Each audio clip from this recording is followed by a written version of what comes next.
Okay mga dre, dito na naman tayo ulit sa East Ave. So yan yung pakay natin mga dre, no? Motion for extension PA natin. Pinapaasikaso na natin yung ano natin, PA for extension.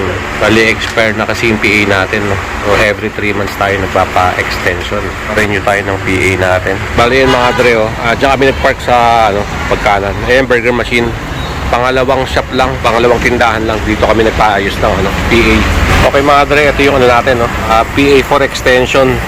Every 3 months yan. Bali 300 plus lang yung binayaran ko mga dre sa PA natin for extension.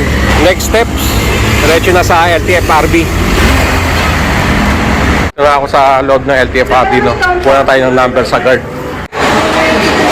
Okay, waiting na tayo dito mga dre, no? So, ito yung number natin.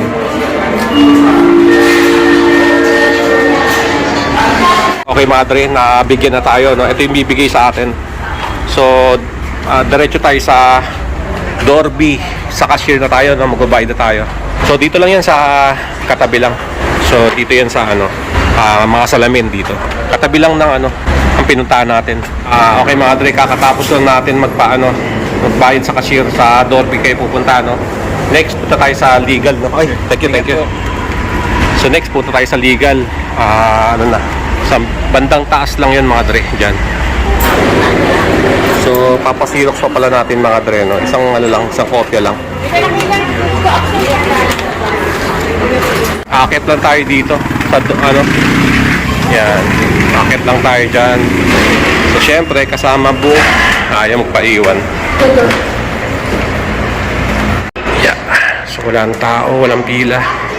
Mukhang break time Bali sa cashier mga dre, nagbayad tayo ng 269. After na magbayad, diretso na sa second floor legal. Bali yung requirements na pala mga dre sa yung PA for extension, ORCR, tapos old PA, tapos yung PAMI, syempre yung ID nyo rin. Yun lang. Mga dre, nasilip, no? So, kaka-expire lang kasi ng PAMI natin, no? Balik tayo sa labas. Papagawa tayo ng kukuha tayo ng PAMI. Kaka-expire lang kasi.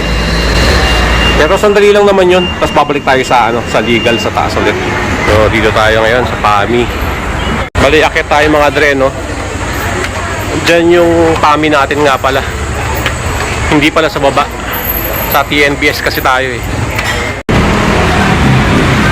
So, dyan tayo papasok mga dre. Okay mga dre, nagpa-renew na tayo ng PAMI natin. So, nagbayad tayo ng 3,100 plus. Para sa SUV kasi mas mahal. Pag sedan, nasa 2,400 lang yung babayaran nyo. So, pa-photocopy tayo mga dre after pag-renew natin ng PAMI.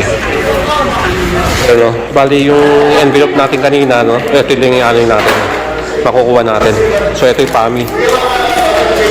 Tapos ito yung natin, PA natin. So wala na tayong problema. Next year ulit yung PAMI natin.